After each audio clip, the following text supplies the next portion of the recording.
আজকের এই পবিত্র আশুরার দিন, শ্রেষ্ঠ দিন, উত্তম দিন। রাসূল করিম সাল্লাল্লাহু আলাইহি সাল্লাম চারটা আমল কখনো ছাড়তেন না, চারটা আমল তিনি সবসময় করতেন। এক নম্বর আমল হলো সিয়ামু ইয়াউমি আশুরা। আশুরার রোজা রাসূল কখনো কি করতেন না? ছাড়তেন না, পরিহার করতেন না। আমাদের যদি সামর্থ্য হবে না, আমাদের যদি সম্ভব হয়, শরীরে দুর্বলতা না আসে, অসুস্থ না হই, তাহলে আমরা কি করব? এই আশুরার রোজা রাখার কি করব? চেষ্টা করব অনেক সওয়াব। দুই নম্বর ওয়াসিয়ামু ইয়াউমি আরাফাতা। দুই নম্বর হলো আরাফার রোজা। আরাফার রোজা যে ব্যক্তি আদায় করবে, আশুরার রোজা তো যে ব্যক্তি আদায় করবে, আল্লাহ তাআলা তার সামনের 1 বছরের গুনাহ মাফ করে দিবেন। আর আশুরার রোজা যেই ব্যক্তি আদায় করবে, আল্লাহর হাবিব বলতেছেন তার পিছনের 1 বছর, এমন সামনের 1 বছর, 2 বছরের গুনাহ মাফ করে দেওয়া হবে।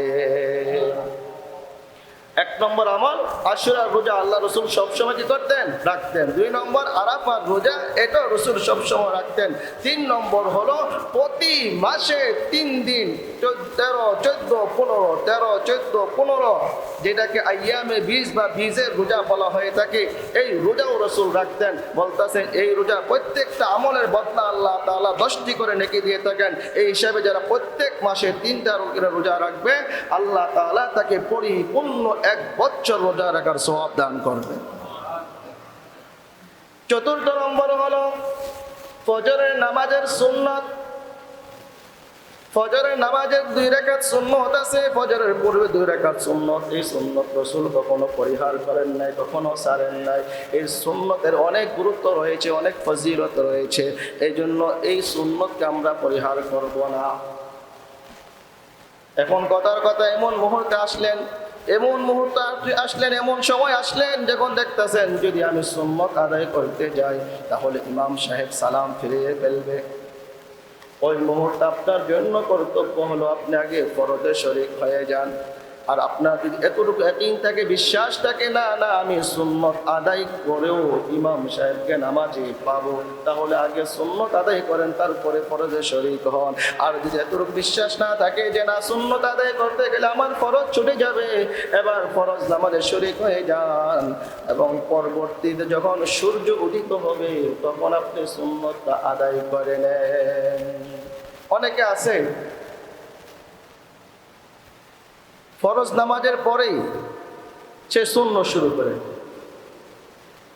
ফরজ নামাজ আদায় করছে, সুন্নত পড়তে পারে নাই, যে কোনো কারণে হোক, এখন সে ফরজের পরেই সুন্নত আদায় করা শুরু করেছে। না, সুযোগ নেই।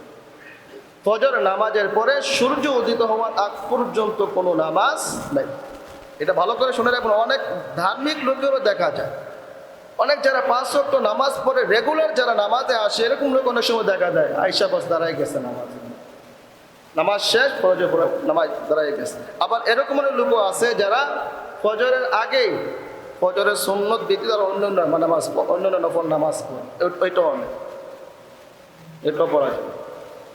ফজরের আজানে যখন হয়ে যাবে তারপরে ফজরের সুন্নত ব্যতীত অন্য কোনো সুন্নত নফল কোন নামাজ পড়া যাবে না।